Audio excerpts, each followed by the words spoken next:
Hello बच्चों, let's understand question firstly. देखिए question आपसे क्या बोलना चाहता है। तो ये भी एक कॉम्प्रिहेंशन बेस्ड क्वेश्चन है। इसमें आपको पैसेज दिया हुआ है regarding aldol condensation.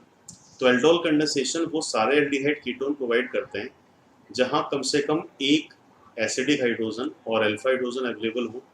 Initially passage को अगर देखा जाए तो बेसिक मीडियम में पहला स्टेप है carbanion formation, intermediate is highly stable by resonance, second step होता है न्यूक्लियोफिलिक एडिशन, और थर्ड स्टेप में आप एसिडिक हाइड्रोलाइसिस करके जो रिजल्ट बनाओगे that will be commonly named as aldol, और हीटिंग का रिजल्ट होता है बीटा एलिमिनेशन और डिहाइड्रेशन।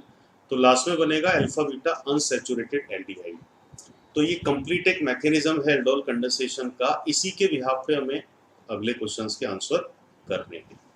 तो पहला क्वेश्चन इस पैसेज पे बेस्ड है, aldol condensation is reaction is given by. तो जैसा पैसेज देख के हमें मालूम चलता है कि अल्फा हाइड्रोजन कम से कम कितना होना चाहिए कंपाउंड में, एक होना चाहिए। तो ए having zero alpha hydrogen, benzaldehyde में कुछ होता नहीं है। इसमें सारे अल्फा हाइड्रोजन हेलोजन से शिफ्ट हो गए तो ये भी एल्डोल शो नहीं करेगा। तीसरे केस में भी अल्फा हाइड्रोजन का स्कोर कितना है, जीरो। आखिरी वाले केस में अल्फा हाइड्रोजन आपको इस कार्बन पे कितने नजर आते हैं, टू। तो ये वो है जो एल्डोल कंडेंसेशन परफॉर्म करेगा।